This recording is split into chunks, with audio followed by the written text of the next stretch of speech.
जी अस्सलाम वालेकुम। मेरा नाम अब्दुल्ला इशफाक है and this is my channel e commerce पे अब्दुल्ला। सो आज के इस वीडियो का टॉपिक है कि अमेज़ोन के ऊपर कितने टाइप्स की फीसेस होती हैं। अच्छा, बहुत सारे लोगों को स्टिल कन्फ्यूजन होती है कि अमेज़ोन उनकी किस चीज़ के ऊपर फी काट रहा है, किस चीज़ की डिडक्शन हुई है, तो उनको फीसेस का आइडिया ही नहीं है। अगर आपको भी आइडिया नहीं है तो अगर आप इस वीडियो को कंप्लीट देखेंगे तो आपको काफ़ी सारी चीज़ें क्लियर हो जाएंगी कि किन किन चीज़ों की बेस के ऊपर वो आपकी फीसेस डिडक्ट कर रहा होता है। मैंने स्लाइड बनाई है, उसके अंदर मैंने अपनी तरफ से सारा समअप करने की कोशिश की कि कितने टाइप्स की फीसेस को मैं एक साथ जोड़ूं और उसके बारे में इंफॉर्मेशन इकट्ठी करूं। अच्छा, अमेज़ोन के ऊपर मेनली 4 टाइप्स की फीसेस हैं। मेनली होती तो 3 है, मेन बता रहा हूँ। सेलिंग प्लान फी होती है, फुलफिलमेंट फी होती है और रेफरल फी होती है। क्लोजिंग फी मेनली नहीं है, लेकिन वो क्यों है मैं आपको बताता हूँ। सेलिंग प्लान फी क्या होती है? सेलिंग प्लान, जब आप अमेज़ोन के ऊपर साइन अप करते हो तो अमेज़ोन आपको ऑप्शन देता है कि आप as an individual sign up कर रहे हो या as a professional sign up कर रहे हो। तो जब आप इंडिविजुअल सेलिंग प्लान के ऊपर जाते हो तो वो आपको कुछ लिमिटेशंस देता है, आप कुछ रिस्ट्रिक्शंस के अंदर सेलिंग कर रहे होते हो। जबकि आप प्रोफेशनल सेलिंग प्लान के ऊपर जाते हो, सेकंड वन जो है, जबकि आप प्रोफेशनल सेलिंग प्लान के ऊपर जाते हो तो वो आपसे रिस्ट्रिक्शंस हटा देता है कि आप पे ये रिस्ट्रिक्शंस नहीं है। मैं कुछ रिस्ट्रिक्शंस आपको बताता हूँ, बाकी आप लोगों को मैं खोल कर दिखाऊंगा कि कहाँ कहाँ पे ये चीज़ें मौजूद लिखी हुई हैं। इंडिविजुअल सेलिंग प्लान के अंदर आप मंथली 40 पीसेस से ऊपर सेल नहीं कर सकते, ना ही आप कैंपेन्स रन कर सकते हो, पीपीसी चला सकते हो, और भी बहुत सारी चीज़ें हैं। सेम प्रोफेशनल सेलिंग प्लान के अंदर आप 40 पीसेस से ज़्यादा सेलिंग कर सकते हो, मोर रेवेन्यू जनरेट कर सकते हो, और इसके बरक्स के आपको कैंपेन्स चलाने का भी ऑप्शन मिलता है, ब्रांड रजिस्ट्रेशन भी आप करवा सकते हो। इंडिविजुअल सेलिंग प्लान आप अपने मेन क्रेडेंशियल्स के ऊपर खोल सकते हैं, जबकि प्रोफेशनल सेलिंग प्लान आपको तब मिलता है जब आपकी कंपनी रजिस्टर हो जाती है। ठीक है, यहाँ पे एक बात आपको क्लियर करने लगाऊं कि यूके में और यूएसए में मेनली फर्क ये है कि यूके के अंदर आपको वो ऑप्शन देता ही नहीं है कि आप इंडिविजुअल सेलिंग प्लान को सिलेक्ट करो। यूके के अंदर जस्ट प्रोफेशनल सेलिंग प्लान है, यूके में कोई इंडिविजुअल साइन अप नहीं है। जबकि यूएसए के अंदर आपको दोनों ऑप्शंस मिलेंगे कि इधर आप इंडिविजुअल साइन अप करो या as a professional selling plan select करके अपना काम को फर्दर मूव ऑन करो। ये बेसिक सा बता रहा हूँ, फर्दर मैं आप लोगों को स्क्रीन शो करवा के बाकी चीजें क्लियर कर दूंगा। अच्छा, दूसरी टाइप की फी होती है फुलफिलमेंट फी। अच्छा, फुलफिलमेंट फी क्या होती है? अमेज़ोन जो चीज़ें कर रहा होता है उसकी वेयर हाउसेज में इन्वेंट्री पड़ी हुई है, उसको पैक करना, FBA फी बेसिकली किस किस चीज़ों को पैक करना, पहुंचाना कस्टमर तक, उन सब फीसेस को कंक्लूड करके वो कहता है कि आपकी फुलफिलमेंट फी है। मेनली फुलफिलमेंट फी के अंदर 2 टाइप्स आती हैं। एक स्टोरेज फी आती है। स्टोरेज फी का मतलब है कि आपकी इन्वेंट्री उनके वेयर हाउसेज में स्टोर है। अब जब वो स्टोर्ड है आपकी इन्वेंट्री उनके वेयर हाउसेज में, तो ऑब्वियसली वो आपको उसके चार्ज करेगा।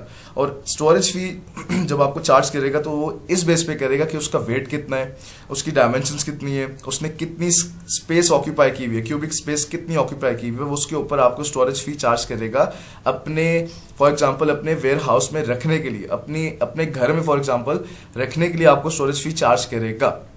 दूसरे किस्म की फी जो होती है वो होती है पिकिंग, पैकिंग एंड शिपिंग फी।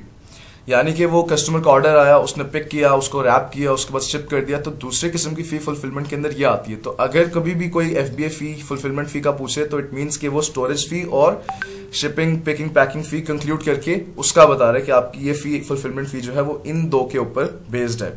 अच्छा, स्टोरेज फी के अंदर मजीद अगर आगे जाऊं तो 2 किस्म की स्टोरेज फीसेज होती हैं। एक होती है मंथली स्टोरेज फी, दूसरी होती है लॉन्ग टर्म स्टोरेज फी। अच्छा, मंथली स्टोरेज फी क्या होती है? आपको अपने वेयर हाउस में इन्वेंट्री रखने की, ख्वाह वो 1000 है, 2000 है, 10,000 है, 20,000 है, वो आपको इन्वेंट्री रखने की स्टोरेज फी मंथली बेस्ड के ऊपर चार्ज करता है। अमूमन वो 7 to 15 के दरमियान 7 से 15 के दरमियान की डेट्स के अंदर हर मंथ वो आपकी फी डिडक्ट कर लेता होता है। उसकी भी लॉजिक यही है कि वो आपकी वेट, डायमेंशंस और आपकी क्यूबिक स्पेस जो उसने ऑक्यूपाई की हुई है, वॉल्यूम उसका जो बेसिकली है, उसकी बेस के ऊपर आपको मंथली फी चार्ज करता है। अच्छा, आगे मैं जाता हूं तो स्टोरेज फी की मंथली स्टोरेज फी आप लोगों को क्लियर हो गई होगी। तो सेकंड टाइप जो है वो है लॉन्ग टर्म स्टोरेज फी। अब ये क्या चीज है? जब आपकी इन्वेंट्री मोर देन 180 डेज, मोर देन 6 मंथ्स आपकी उनके वेयर हाउसेज में पड़ी रहे, तो वो आप पे एडिशनल अलहदा से एक और फीस चार्ज करना शुरू कर देते हैं, which is long term storage fee. ठीक है, लॉन्ग टर्म स्टोरेज फी का मतलब है कि आपकी इन्वेंट्री मोर देन 6 मंथ्स उनके वेयर हाउसेज में पड़ी रहे, तो वो आप पे एडिशनल टू मंथली फी भी चार्ज करेगा, प्लस आपको लॉन्ग टर्म स्टोरेज फी भी चार्ज करेगा कि आपने मजीद 6 महीने से ऊपर आपकी इन्वेंट्री पड़ी हुई और अभी तक वो खत्म नहीं हुई, अभी तक वो बिकी नहीं है, तो आप पे मजीद चार्ज शुरू कर देगा। तो बेहतर यही होता है कि जब भी आप अपने अमेज़न के ऊपर काम शुरू करो, प्राइवेट लेबल शुरू करो, तो आप अपनी इन्वेंट्री सिर्फ उतने ही ऑर्डर करो जितना आपको पता हो कि अगले 4 से 5 महीने में खत्म हो जाएगी। आप 10,000 20,000 ऑर्डर ना किया करो कि आपको पता ही ना हो कि ये 6 महीने तक खत्म भी होगी कि नहीं होगी, क्योंकि जैसे ही 6 महीने पूरे होते हैं तो वो आप पे additional fee which is long term storage fee वो चार्ज करना शुरू कर देता है। अच्छा जी, थर्ड नंबर पे आती है रेफरल फी। अभी रेफरल फी क्या होती है? अच्छा, रेफरल फी ही वो चीज़ है जिसके बारे में लोगों को कन्फ्यूजन होती है कि ये किस बात पे काटी जा रही है, इसका क्या मसला है, ये क्यों कट रही है। लोगों को ये मेन चीज़ है, फुलफिलमेंट फी का भी लोगों को कुछ ना कुछ आइडिया होता है, सेलिंग प्लान का भी होता है, रेफरल फी का नहीं होता। रेफरल फी क्या चीज़ है? अब रेफरल फी अमेज़न वो काटता है कि आपको अपने प्लेटफॉर्म के ऊपर आपकी सेलिंग अलाउ करने के लिए रेफरल फी काटता है। मैंने आगे लिखा है fee for referring seller, referring buyers, sorry यहाँ पे आना चाहिए था, फी फॉर रेफरिंग बायर्स, बल्कि sorry fee for referring sellers, sellers को रेफर करने के लिए टुवर्ड्स बायर वो आपको चार्ज करता है। इसका मतलब ये है कि लेट सपोज आप अपनी वेबसाइट एक बनाएं, आप उस पर सेलिंग शुरू करें, आपको दिन में 20 ऑर्डर्स आते हैं लेट सपोज, ठीक है। एज कम्पेयर टू अमेजोन, आप अमेजोन के ऊपर अपना स्टोर खोलें और उसके ऊपर आप अपनी प्रोडक्ट लिस्ट करें, आपको ऑर्डर्स आते हैं दिन के 100 ऑर्डर्स लेट सपोज आते हैं। तो वो उस चीज का एडवांटेज आपको मिल गया कि अमेजोन को लोग जानते हैं, आपकी वेबसाइट को कोई नहीं जानता, आपके जो लोकल स्टोर है उसको कोई भी नहीं जानता। सो यही चीज है जिसकी बेस के ऊपर अमेजोन कहता है कि मैं आपसे रेफरल फी चार्ज करूंगा, क्योंकि मैं आपको एज अ सेलर लोगों को रेफर कर रहा हूं ताकि वो आपसे आके प्रोडक्ट खरीदें, आपको अलाउ कर रहा हूं कि आप मेरे प्लेटफॉर्म के ऊपर सेलिंग स्टार्ट कर दो। तो रेफरल फी इंडिकेट करती है कि रेफर करने की फी है। सो आई होप यहां तक आपको तीनों फीसेस क्लियर हो चुकी होंगी। फोर्थ वन आती है क्लोजिंग फी। मैंने जैसे बताया कि इतनी मेनली नहीं है, लेकिन इसका नॉलेज थोड़ा बहुत आप लोग को होना चाहिए कि ये होता क्या है। पहली बात तो ये कि हम लोग, अच्छा ये मैं बताता हूँ, क्लोजिंग फी किस चीज पे चार्ज की जाती है? मीडिया प्रोडक्ट्स के ऊपर। वो प्रोडक्ट्स जो कि मीडिया रिलेटेड है, लाइक डीवीडी, वीडियो गेम्स, इस तरह के जितने भी प्रोडक्ट्स हैं जो इस तरीके से डिजिटल बेसिकली डिजिटल यानी कि मीडिया प्रोडक्ट्स बेसिकली जो हैं सारी की सारी, उनके ऊपर वो हमें चार्ज करता है अलग से क्लोजिंग फी। लाइक अगर मैं बात करूं कि मैं अगर डीवीडी प्लेयर बेचना चाहता हूं तो मुझे अलहदा से क्लोजिंग फी चार्ज होगी, other than referral, fulfilment and selling plan. इनके अलावा मुझे चौथी फी ऐड हो जाएगी। अगर मैं इस कैटेगरी के अलावा, मीडिया प्रोडक्ट्स की कैटेगरी के अलावा किसी भी चीज के अंदर सेलिंग करता हूं तो मुझे कहेगा कि आप क्लोजिंग फी चार्ज नहीं होगी, आप आराम से सेलिंग कर सकते हैं। सो वैसे भी एज अ न्यू सेलर हम लोग जब भी पाकिस्तान से जब भी सेलिंग शुरू करते हैं तो हम ऐसी प्रोडक्ट से बचते हैं, हमें मीडिया प्रोडक्ट से बचने का कहा जाता है। हम अपनी मेन कैटेगरीज में होने के अंदर प्रोडक्ट रिसर्च करके वहीं से ही हम प्रोडक्ट ढूंढते होते हैं। तो इस प्रोडक्ट को जब हम यूज करते हैं, मीडिया प्रोडक्ट्स को जब हम सेल आउट करते हैं, तो हमें एक एडिशनल क्लोजिंग फी भी देनी पड़ती है अदर देन दीज 3 फीसेस। अच्छा जी, आई होप यहां तक आप लोग को क्लियर हो गया होगा। मैं इसको एक दफा दोबारा सम अप करता हूं, फिर मैं आपको स्क्रीन पे लेके जाता हूं। सेलिंग प्लान फीसेस क्या होती है? Individual plus professional selling plan. Selling plan का मतलब यह कि अमेज़न अलाउ करता है आपको कि आप as an individual sign up करके इंडिविजुअल सेलिंग प्लान सेलेक्ट करें या फिर अपनी कंपनी रजिस्टर करवा के प्रोफेशनल सेलिंग प्लान सेलेक्ट करें।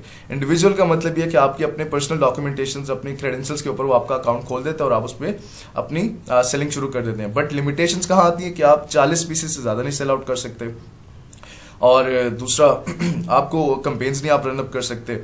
और प्रोफेशनल सेलिंग प्लान ये होता है कि इसके अंदर आप मोर देन 40 पीसेस भी सेल आउट करो, जितने मर्जी मंथली निकलते हैं निकालो, और इसके अलावा कैंपेन्स रन करो। और इनकी फीसेस में फर्क ये है कि इंडिविजुअल सेलिंग प्लान जो है वो राउंड अबाउट 0.99 पाउंड्स काटता है, सॉरी $0.99 काटता है आपको पर प्रोडक्ट, यानी कि $1 आप समझ लें, आपको $1 पर प्रोडक्ट आपसे काटता है। आपको ये मंथली नहीं काटता इंडिविजुअल सेलिंग प्लान के अंदर। इस प्लान के अंदर ये आपको मंथली चार्ज नहीं करता, आपको जस्ट कहता है कि आप जब भी आपकी प्रोडक्ट सेल आउट हो तो आप मुझे अदर देन दीज 2 फीसेस आप मुझे $1 की, सॉरी आप मुझे $1 की मजीद आपसे कटौती होगी, क्योंकि आपने इंडिविजुअल प्लान सेलेक्ट किया हुआ, आपकी मंथली फी नहीं कट रही, आपकी सिर्फ और सिर्फ जो पीस निकलता है उसके ऊपर $1 का आपको हमें पे करना पड़ेगा। जबकि प्रोफेशनल सेलिंग प्लान के अंदर क्या होता है कि 39.99 या अराउंड अबाउट $40 का आपको उनको पे करना होता है। आइदर आपकी इन्वेंट्री जाए या ना जाए, बिके या ना बिके, जितनी मर्जी बिकती है बिके, महीने में 10,000 बिकती है बिके, महीने में 1 भी नहीं बिकती ना बिके, प्रोफेशनल सेलिंग प्लान के अंदर ये अपने $40 लाजमी काटेगा। सेकंड पे आता हूँ फुलफिलमेंट फी। मैंने आपको बताया कि स्टोरेज फी होती है, 2 किस्म की स्टोरेज फी होती है। फुलफिलमेंट फी के अंदर स्टोरेज फी भी आ जाती है और पिकिंग, पैकिंग और शिपिंग की फी भी आ जाती होती है। जब भी आप फुलफिलमेंट फी का नाम सुने या एफबीए फी का नाम सुने तो आपके दिमाग में सिर्फ ये नहीं आनी चाहिए, ना ही सिर्फ ये आना चाहिए, बल्कि ये दोनों ही इकट्ठे आने चाहिए कि हाँ ये कोई चीज़ है। पिकिंग, पैकिंग एंड शिपिंग की फ़ी प्लस स्टोरेज फ़ी। स्टोरेज फ़ी का मैंने डिस्कशन की कि मंथली स्टोरेज फ़ी भी होती है और लॉन्ग टर्म स्टोरेज फ़ी भी होती है। मंथली के अंदर क्या होता है कि आपको हर मंथ की 7 तारीख के 15 तारीख के दरमियान किसी भी टाइम आपसे डिडक्शन कर लेता है वो आपको स्टोरेज की फ़ी, स्टोरेज एज अ स्टोरेज फ़ी। उसकी बेस क्या है स्टोरेज फ़ी, वो क्या किन चीज़ों पर काटता है? आपकी प्रोडक्ट की डायमेंशंस, आपकी प्रोडक्ट का वेट, प्लस आपकी प्रोडक्ट का वॉल्यूम कितना है, उसने कितना क्यूबिक स्पेस ऑक्यूपाई की हुई है।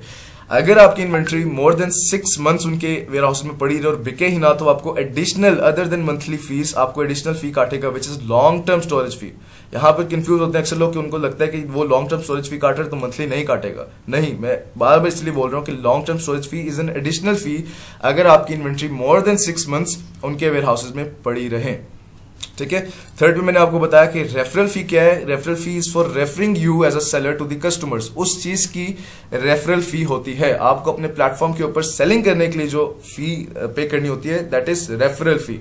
और यहाँ पे एक चीज बता दूं कि हर कैटेगरी की रेफरल फी अलग है। लाइक के होम एंड किचन की रेफरल फी अलग है, कुछ परसेंटेज लाइक 12% होगी, 13% होगी, आपकी सेलिंग प्राइस पे बेस्ड करी होती है रेफरल फी। ठीक है। सेकंड पे आता हूँ, लेट सपोज कि मेरी कोई और नीश है, स्टेशनरी एंड आउटडोर्स है, स्टेशनरी एंड ऑफिस सप्लाईज है लेट सपोज, तो उसकी रेफरल फी कुछ और होगी, इनकी परसेंटेज डिफरेंट होती है। तो सबसे ज्यादा जो रेफरल फी काटी जाती है वो ज्वेलरी आइटम्स की काटी जाती है। ज्वेलरी आइटम्स की सबसे ज्यादा रेफरल फी होती है, like it is 20% for jewellery items को। जो ज्वेलरी आइटम्स है उसके ऊपर 20% मैक्सिमम आपकी रेफरल फी की कटौती होती है।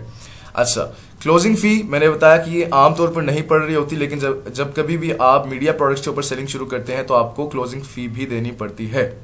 अब मैं जाता हूं स्क्रीन के ऊपर और आप लोगों को बताता हूं कि ये होता क्या है। अच्छा, यहां पर मैं 2 किस्म के सेलर सेंट्रल ऑन करूंगा। एक यूके का कर देता हूं, sellercentral.amazon.co.uk, और दूसरा मैं कर देता हूं amazon.com का, यूएसए का। अच्छा जी, यूके का खुल के डोमेन के ऊपर आपको नजर आ रहा होगा यूआरएल के अंदर, और ये मैंने यूएसए का खोल दिया। अच्छा, पहले बात करते हैं। अच्छा, मैं लर्न मोर पे क्लिक करता हूं, इस पे भी कर देता हूं।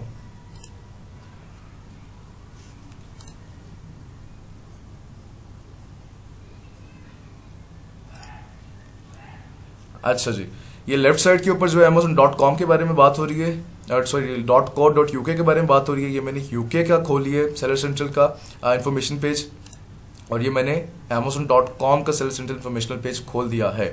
फर्क क्या है मैं आपको समझाता हूँ थोड़ा सा। जैसे मैंने आपको बताया था कि आप यूके के अंदर as an individual entity sign up नहीं कर सकते, आपको प्रोफेशनल सेलिंग प्लान ही लेना पड़ेगा, और उस प्रोफेशनल सेलिंग प्लान लेने के लिए आपको अपनी कंपनी रजिस्ट्रेशन लाजमी करवानी पड़ेगी। अच्छा जी, यूके को डिस्कस करता हूं मैं। इसमें आता हूं प्राइसिंग ओवरव्यू के ऊपर पहले आता हूं, बल्कि कंपेयर सेलिंग प्लान्स के ऊपर आता हूं। यूएसए का भी खोल देता हूं, प्राइसिंग कंपेयर सेलिंग प्लान्स। अच्छा जी, देखें इंडिविजुअल सेलिंग प्लान के ऊपर वो कह रहा है कि आप अपना 0.75 का आपको पाउंड्स का आपको देना पड़ेगा। अच्छा, यहाँ पर आपको एक चीज समझाना बहुत जरूरी है कि इंडिविजुअल सेलिंग प्लान, अब आप ये क्वेश्चन आपको उठेगा कि इंडिविजुअल सेलिंग प्लान जब वो अलाउ करता ही नहीं है तो वो क्यों कहना चाह रहा है इस चीज को कि हम इंडिविजुअल सेलिंग प्लान का आपको 0.75 की फी काटेंगे, ये क्यों कहना चाह रहा है? इसका मतलब ये है कि आप as an individual sign up तो कर ही नहीं सकते। सिंपल सी बात है, आपको कंपनी रजिस्ट्रेशन चाहिए यूके के लिए। मैं यूके की बात करूं, आपको कंपनी रजिस्ट्रेशन चाहिए यूके के लिए। इंडिविजुअली आप साइन अप तो कर ही नहीं सकते। अब क्या होता है, जब आप साइन अप कर लेते हैं कंपनी के साथ तो आपके पास ऑप्शन आती है कि आइदर आपने प्रोफेशनल सेलिंग प्लान चूज करना है या इंडिविजुअल सेलिंग प्लान चूज करना है। यहां पर जो बात मैं दोबारा बता रहा हूं कि आप साइन अप के ड्यूरेशन के अंदर विदाउट कंपनी रजिस्ट्रेशन नहीं जा सकते। आपको एलटीडी की रजिस्ट्रेशन लाजमी चाहिए। यूएसए में एलएलसी चलती है, यूके के अंदर एलटीडी चलती है, तो आपको वो लाजमी ही चाहिए। उसके बाद वो आपसे कहते हैं कि आप प्रोफेशनल सेलिंग प्लान पकड़ते हैं या इंडिविजुअल सेलिंग प्लान पकड़ते हैं। इट मीन्स कि आप अपग्रेडिंग करते हैं अपने अकाउंट की या डाउनग्रेडिंग करते हैं। I know it's confusing, but समझने की कोशिश करें थोड़ा सा कि आपका अकाउंट यूके का बन चुका है, ठीक है। अब प्रोफेशनल अकाउंट आपने बनाया है, आपने लिस्ट किया है या नहीं किया, अब आपको बार बार फीसेस पड़ रही हैं। आप लेट सपोज कि मेरा नया अकाउंट था, नया अकाउंट बना के मैंने डमी लिस्ट कर दिया, लेकिन अब उसके ऊपर 2 महीने का स्टे आ गया क्योंकि मैं चाइना से अपनी इन्वेंट्री बनवा रहा हूँ और वहां पे भेजना है, और वो अच्छा खासा गैप आ गया। तो अगर मैं चाहता हूँ कि मुझे वो फी ना कटे, क्योंकि 2 महीने का या 3 महीने का गैप आ गया ना बीच में, तो वो मुझे 2-3 महीनों का फी ना कटे एज अ प्रोफेशनल सेलर, तो मैं अपने अकाउंट को डाउनग्रेड कर लूंगा इनटू इंडिविजुअल अकाउंट। ठीक है, इससे मुझे कभी भी प्रोफेशनल फी की जो ये 25 पाउंड्स लिखा हुआ है विदाउट वैट लिखा हुआ है, वैट क्या होता है मैं आपको नेक्स्ट वीडियो में समझाऊंगा। विदाउट वैट ये लिखा हुआ है, वैसे वैट इंक्लूड करूं तो ये 31 पाउंड्स बन जाता है, और ये इसकी वैट इंक्लूड करूं इंडिविजुअल की तो ये 0.75 नहीं बनेगा, ये राउंड अबाउट 1 पाउंड बन जाएगा। तो यहाँ पर जो चीज समझने की है, ये देखें एक्सक्लूडिंग वैट लिखा हुआ नीचे नजर आ भी रहा है। अच्छा, यहाँ पर जो चीज समझने की है कि जब आपकी इन्वेंट्री बन रही होती है तो आप चाह रहे थे कि मुझे मंथली फी ना कटे, मुझे जो 31 पाउंड्स उसने एक मंथ के काटने हैं, दूसरे मंथ के ऊपर जाके यानी दोबारा 31 पाउंड्स काटने हैं, 2 मंथ्स के मेरे 62 पाउंड्स बन जाएंगे, वो ना कटें तो मैं एज अ प्रोफेशनल साइनअप करूंगा, क्योंकि मुझे एज एन इंडिविजुअल साइनअप करने देगा ही नहीं वो यूके के अंदर। साइनअप करने के बाद मैं इंडिविजुअल सेलिंग प्लान के ऊपर कन्वर्ट कर लूंगा, डाउनग्रेड कर लूंगा। ये जो मैं वर्ड बोल रहा हूँ डाउनग्रेड करना, ये सेल सेंटर में ऑप्शन आता है अपग्रेडिंग एंड डाउनग्रेडिंग का, तो मैं उसको कहूंगा कि मुझे मेरा सेल सेंटर डाउनग्रेड कर दो। आप विद इन अ क्लिक आप उसको डाउनग्रेड करें और अब आप अपनी मंथली फी जो आपको कटनी है एज अ प्रोफेशनल सेलर वो आपकी नहीं कटेगी। अगर मैं आता हूं Amazon.com के ऊपर तो यहां पर समझाता हूं कि यूके में यूएस में फर्क क्या है। यूके आप लोग को क्लियर हो चुका होगा, अब यूएसए के अंदर क्या है देखते हैं। यूएसए के अंदर ये कि आप इंडिविजुअल साइनअप भी कर सकते हैं विदाउट कंपनी रजिस्ट्रेशन, जिसको हम इंडिविजुअल एंटिटी कहते हैं। ठीक है, और आप एज अ प्रोफेशनल सेलर भी साइनअप कर सकते हैं, जिसको हम कहते हैं LLC के थ्रू या फिर कंपनी रजिस्ट्रेशन के थ्रू हम प्रोफेशनल सेलिंग प्लान को पकड़ सकते हैं। यहां पर ये चीज है कि इंडिविजुअल के अंदर वो आपसे कहते हैं कि पर प्रोडक्ट आपकी जो निकलेगी उसमें $0.99 का आपको कटौती होगी, राउंड अबाउट आप $1 ही समझ लें, आपको इतने की कटेगी। और प्रोफेशनल सेलिंग प्लान के अंदर आपको राउंड अबाउट $40 आपका कटेगा। यानी आप इसके ऊपर इंडिविजुअल, लेट सपोज मैं बात करता हूँ, आपने इंडिविजुअल साइनअप किया Amazon के ऊपर यूएसए के अंदर, साइनअप किया Amazon.com पे, आपने इंडिविजुअल साइनअप करने के बाद इंडिविजुअल सेलिंग प्लान सेलेक्ट किया, आपने उस पर काम करना शुरू कर दिया। जब आप प्रोफेशनल सेलिंग प्लान पे जाएंगे, कन्वर्जन करेंगे, तो आपको कंपनी रजिस्ट्रेशन के डॉक्यूमेंट्स चाहिए होंगे, आपको वहां पे कंपनी के डॉक्यूमेंट्स या LLC के डॉक्यूमेंट्स चाहिए होंगे, तभी आप प्रोफेशनल सेलिंग प्लान के ऊपर शिफ्टिंग कर सकेंगे। सो ये सिंपल सी चीज थी। अच्छा जी, नेक्स्ट चीज मैं बताता हूँ। अच्छा, यहाँ पर आप ओवरव्यू देख लें यूके का भी और यूएसए का भी। मैंने यूके खोल दिया दोबारा कि वो कहता है कि you sell fewer than 35 items in a month. UK के अंदर वो कहता है आप 35 आइटम्स से ज्यादा नहीं सेल कर सकते, और एज एन इंडिविजुअल। प्रोफेशनल के अंदर आप 35 से ऊपर कर सकते हो, और बाकी डिटेल्स आप खुद पढ़ लीजिएगा कि इसमें डिफरेंस क्या है। You are still deciding what to sell, you don't plan to advertise your advance setting tools. तो आपको कोई एडवर्टीजमेंट के लिए कोई टूल्स वगैरह नहीं प्रोवाइड किए जाते, जबकि यहाँ पर सब चीजें वो अवेलेबल होती हैं। यूएसए में जाता हूँ अगर मैं, तो यूएसए के अंदर वो कहता है कि आप मोर देन 40 पीसेस नहीं सेल कर सकते एज एन इंडिविजुअल। प्रोफेशनल में वो कहता है कि आप मोर देन 40 पीसेस कर सकते हो, अगेन कि आप एडवर्टीजमेंट कर सकते हो, बाकी सब चीजें। और उनके सेलिंग प्राइसेस भी आपको नजर आ रहे होंगे। एज एन इंडिविजुअल $1 आपको कटेगा पर आइटम, जब भी आइटम को बिकेगी तो आपको इतना डॉलर पे करना पड़ेगा। और ये जो प्रोफेशनल सेलिंग फी है इसके अंदर आपकी कटे या ना कटे, सॉरी आपकी इन्वेंट्री बिके या ना बिके, आपको इतना पे करना पड़ेगा पर मंथ। ठीक है, सेम गोस फॉर यूके। ये पाउंड्स लिखा हुआ है कि 0.75 पाउंड्स एक्सक्लूडिंग वैट आपको इतना पड़ेगा as an individual seller per item sold, जबकि 25 एक्सक्लूडिंग वैट आपको पड़ेगा per month as a professional seller. ठीक है, अगर आपको ये चीज कंफ्यूज कर रही है तो मुझे दोबारा बताइएगा, क्योंकि यही मेन चीज है जो लोगों को अक्सर कंफ्यूज करती है कि इंडिविजुअल में और प्रोफेशनल सेलिंग प्लान में, यूके के अंदर खासतौर पे ये क्या तरीका है कि यूएसए में तो हम इंडिविजुअल साइनअप कर सकते हैं, लेकिन यूके में हमें क्यों नहीं साइनअप करने की इजाजत है। तो इसका आंसर मेरे पास भी नहीं है कि यूके वाले एज एन इंडिविजुअल हमें क्यों नहीं एक्सेप्ट करते। वो कहते हैं कि आप हमारे यूरोप के अंदर अपनी कंपनी रजिस्टर करवाओ, मोस्टली इंग्लैंड एंड वेल्स के अंदर सारे करवाते हैं। रजिस्टर करने के बाद आप उसकी बेस के ऊपर अपना प्रोफेशनल अकाउंट साइनअप करो, और उसको बाद में अगर आपने डाउनग्रेड करना है तो कर लो। ठीक है, यहां तक इंशाल्लाह आपको उम्मीद है क्लियर हो चुका होगा।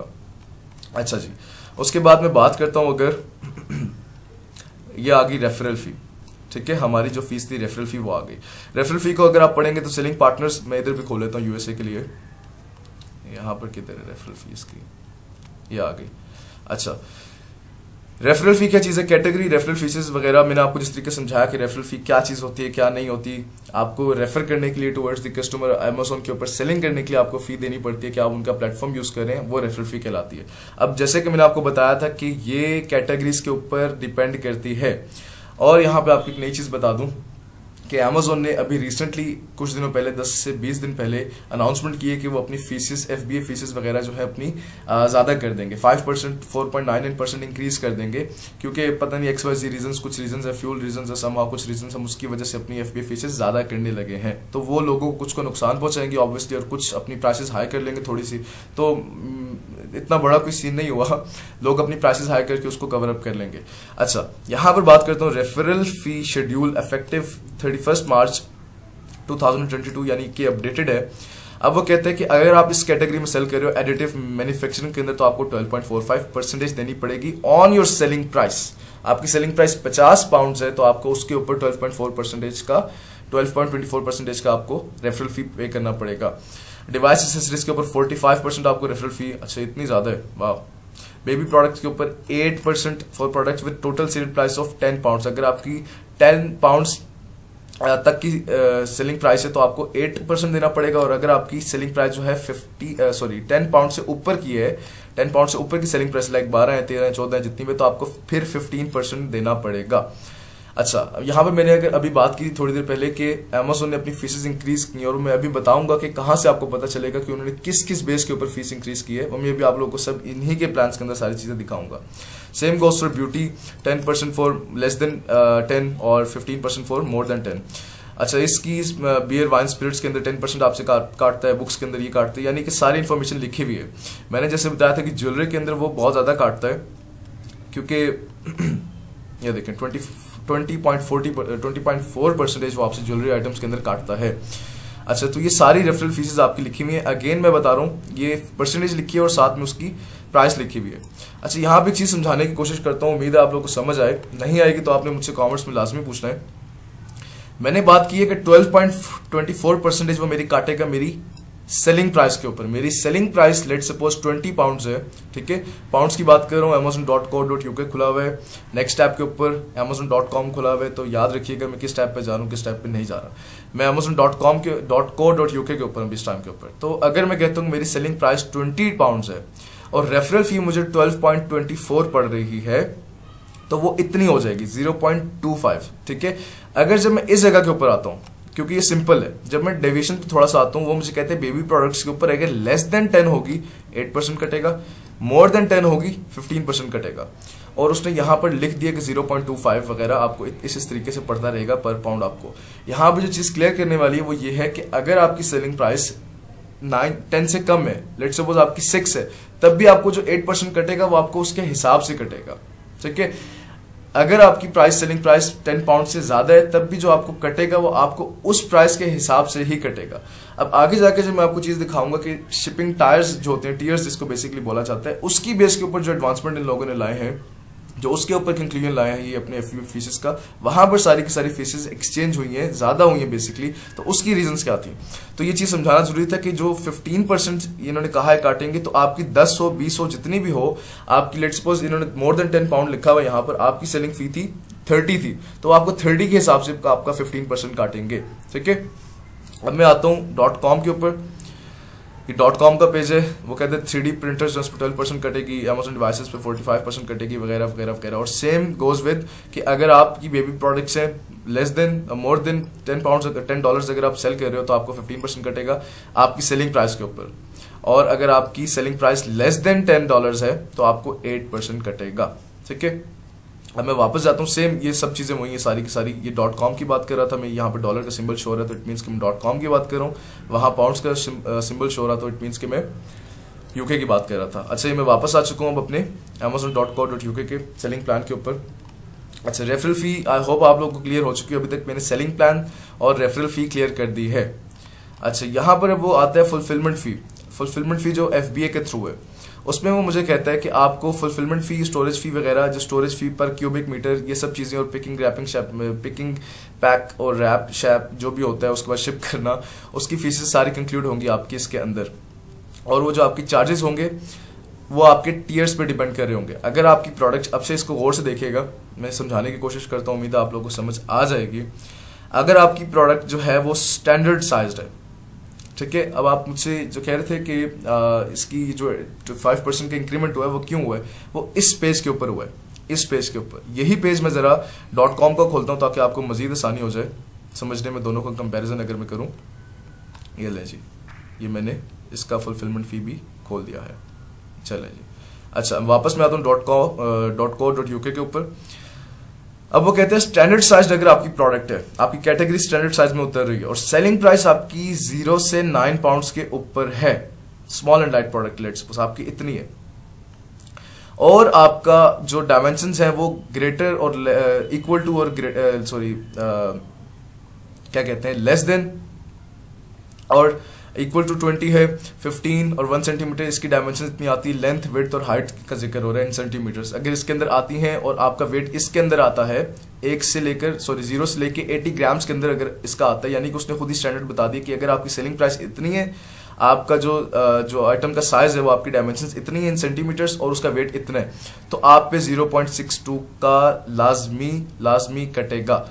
अगर मैं कहता हूँ कि मेरी सेलिंग प्राइस इतनी ही है बट मेरी डायमेंशंस इतनी नहीं है, मेरी dimensions let's suppose large envelope के अंदर फॉल कर रही हैं, मैं इसको सिलेक्ट करता हूँ तो वो मुझे 1.62 का चार्ज करेगा।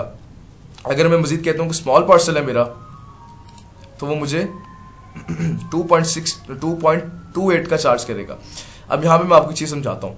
लेट्स सपोज मेरी सेलिंग प्राइस ये थी, ठीक है, मेरी सेलिंग प्राइस थी 9 लेट्स सपोज, ठीक है, 0 से 9 के दरमियान है, मेरी सेलिंग प्राइस 9 थी।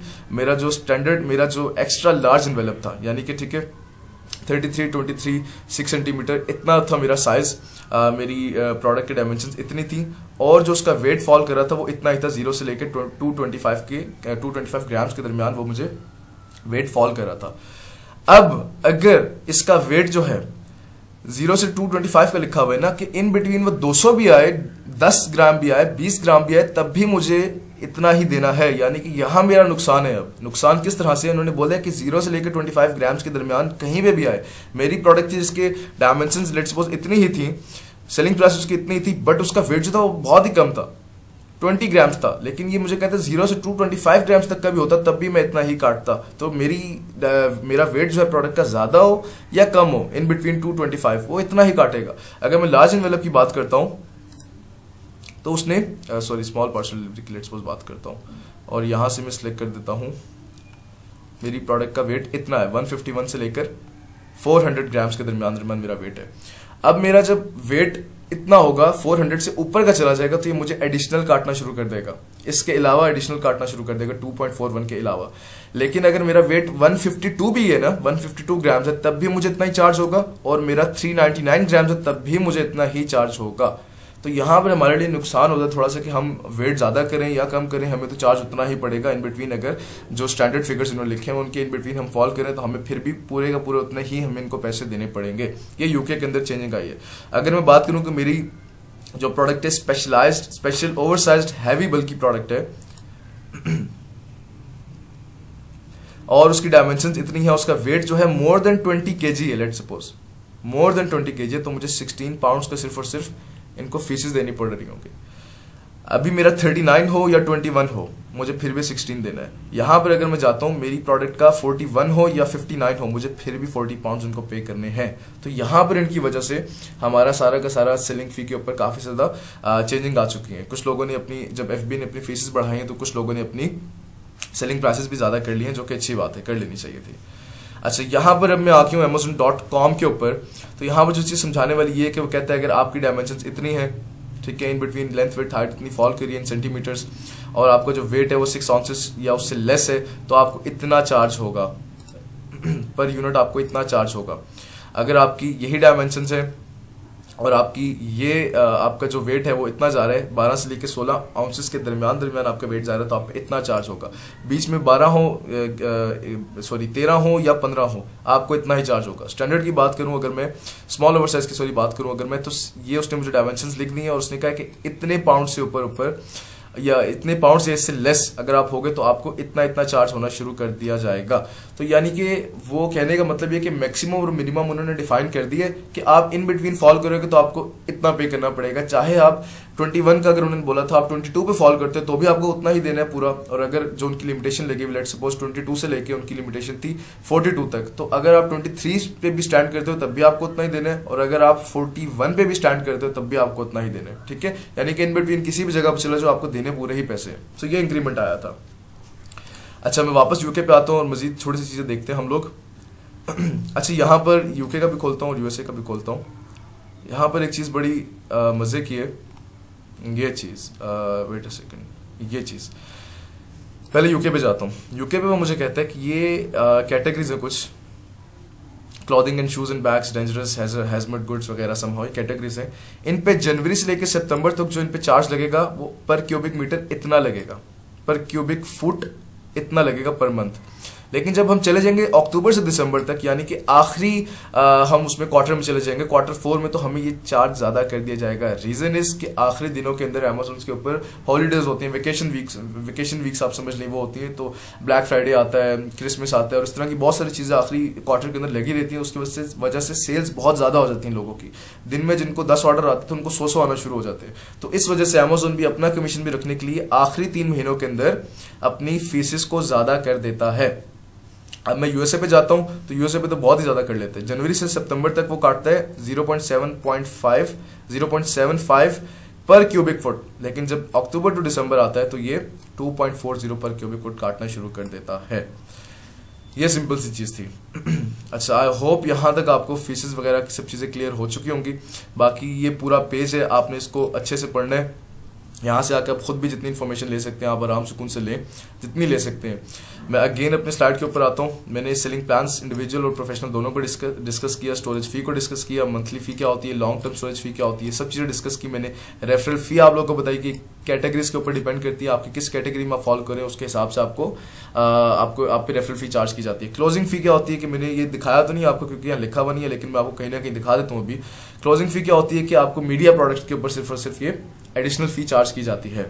अच्छा, यहाँ पर मैं एक सेलर सेंटर खोलता हूँ और सेलर सेंटर खोल के मैं आपको सारी चीज़ें मैं आपको शो करवा देता हूँ। अच्छा, लेट सपोज कि मेरी प्रोडक्ट थी लेट सपोज ये, तो मैं इसको बेच रहा हूँ 24.70 के अंदर। तो यहाँ पर जो कॉलम सा बना हुआ आ रहा है, मैं इसको जरा क्लिक करता हूँ, जो लाइन से लिखी हुई आ रही है, तो मुझे बता रहा है कि आपकी जो प्राइस है वो ये है 24.70। आपकी शिपिंग जो है वो ये 0 फिलहाल के लिए उन्होंने लिखी हुई है क्योंकि सारी चीज़ें FBA में उन्होंने डाल दी ऑलरेडी। तो आइटम प्राइस ये है, कस्टमर भी इतना ही पे करेगा, ठीक है। बट अब यहाँ पे चीज़ देखने वाली कि रेफरल फी वो मुझे कह रहा है, कैटेगरी मेरी मैं रिवील नहीं कर सकता किस कैटेगरी में प्रोडक्ट बेच रहा हूँ, बट रेफरल फी मुझे इस पर 3.78 पाउंड्स की बिक्री ऑन माई सेलिंग प्राइस। मेरी सेलिंग प्राइस 24 पाउंड्स है तो मुझे 3.78 पड़ी। मेरी सेलिंग प्राइस ज़्यादा होती तो रेफरल फी भी ज़्यादा हो जाती, मेरी सेलिंग प्राइस कम होती रेफरल फी भी कम हो जाती। अच्छा, अदर फीसेस के अंदर उसने मुझे अभी तक कोई फीसेस नहीं लगाई। FBA फीसेस में आता हूँ तो FBA फीसेस के अंदर वो मुझे फुलफिलमेंट की फीस लगा चुका है 7.19 पाउंड्स की मुझे फी लगा चुका है वो FBA के अंदर।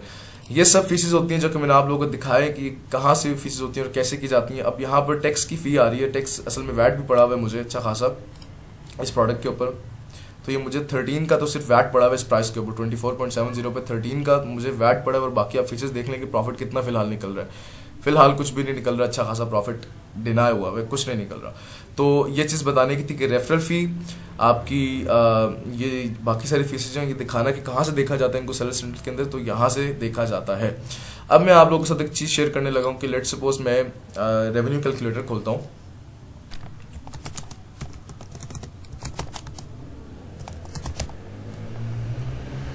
यूके का खोलता हूँ लेट सपोज, और मैं यहाँ पर अच्छा, ये गलत लिंक खोल दिया मैंने, ये है मेरा ख्याल।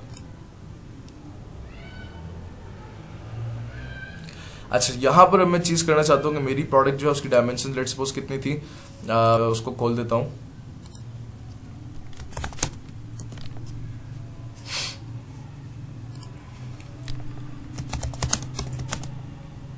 शेफ नाइफ याद आ गई। अच्छा, ये आप लोग चेंज करके खोलिएगा जब भी खोलें तो।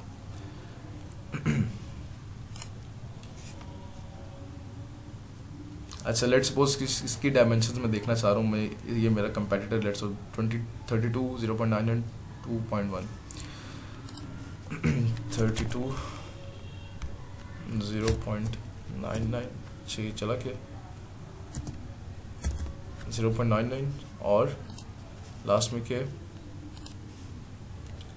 2.01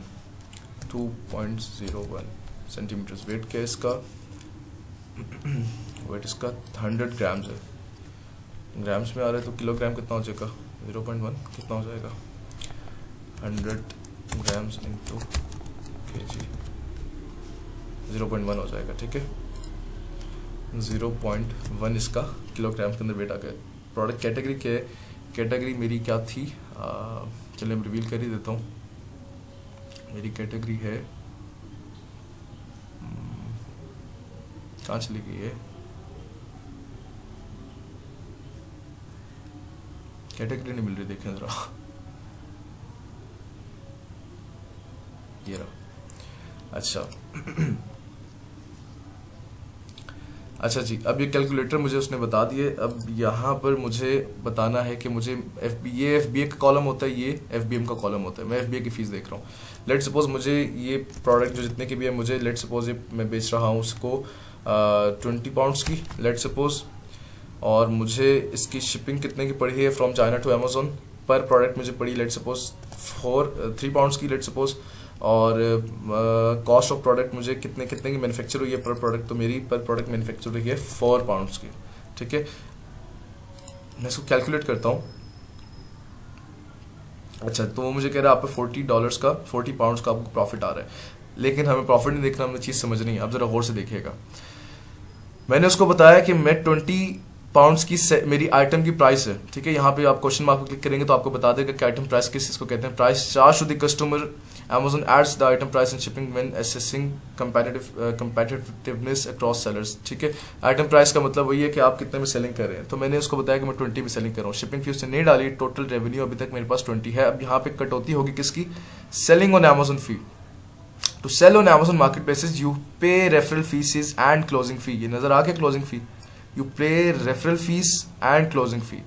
व्हाट डज इट मीन कि Amazon के ऊपर मार्केट प्लेस के ऊपर सेलिंग करने के लिए you have to pay referral and closing fee. And as I told कि closing fee is only for mobile devices और somehow media products basically.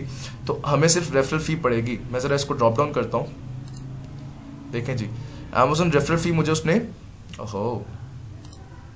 3 pounds काटा, लेकिन क्लोजिंग फी नहीं काटी उसने। रीजन कि मैंने मोबाइल एसेसरीज या फिर मीडिया प्रोडक्ट्स के अंदर काम नहीं किया।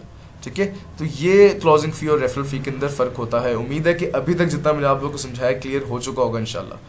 अच्छा जी, उसके बाद फुलफिलमेंट कॉस्ट के ऊपर आते हैं कि मैंने उसको डाला कि फुलफिलमेंट बाय Amazon, उसने मुझे खुद ही बता दी कि अगर आपको 3 पाउंड्स की अगर आपकी शिप हुई है तो हम आपको फुलफिलमेंट वगैरह जो है आपको इतना काटेंगे। क्वेश्चन मार्क पर रखते हैं, there will be only one fulfilment fee per unit rather than a weight handling fee per shipment plus separate pick and pack and fee for each unit. यानी पर प्रोडक्ट आपको इतनी 1.79 की आपको फी देनी पड़ेगी, फुलफिलमेंट की फ़ी आपको इतनी देनी पड़ेगी पर प्रोडक्ट। और फुलफिलमेंट के अंदर जैसे कि मैंने बताया स्टोरेज और आपकी पैकिंग वगैरह की फ़ी आती होती है।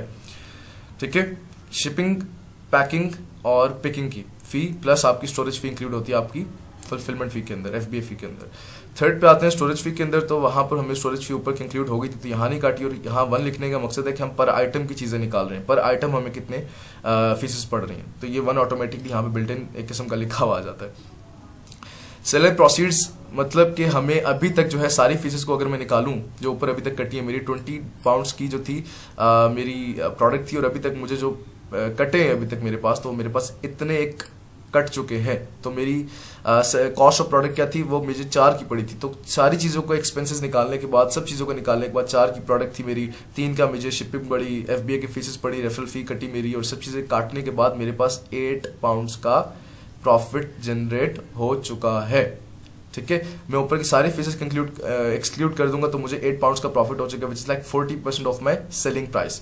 तो यहाँ पर इस तरीके से हम कंक्लूड करते हैं कि क्या हिसाब है क्या नहीं है। ठीक है, आई होप आप लोगों को चीज़ें समझ आ गई होंगी। ये कैलकुलेटर दिखाने का मकसद जस्ट ये था कि आपको पता चल जाए।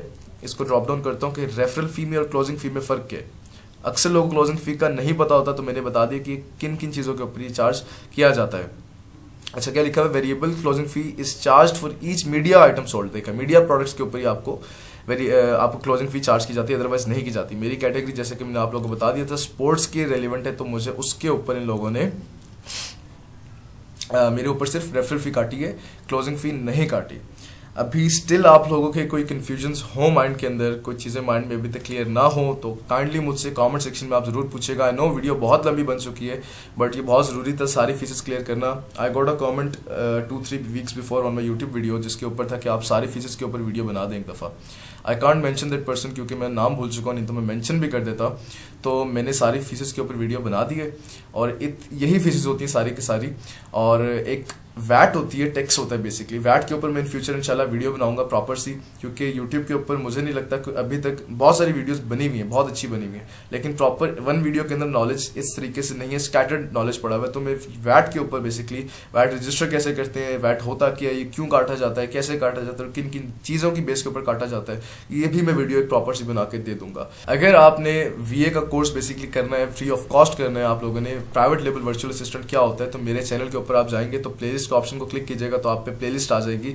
फ्रॉम वेरी स्टार्ट मैंने नंबर 1 to नंबर 16 ये 16 वीडियोस हैं। अगर यहाँ तक आप देखते हैं तो आपको काफ़ी सारी चीज़ें क्लियर हो जाएंगी कि इसमें होता क्या है। उसके बाद आप फ्रीलांसिंग वाली साइड पे जाके थोड़े से हाथ पाँव मारेंगे तो आपको कहीं ना कहीं से क्लाइंटेज मिल जाएगी।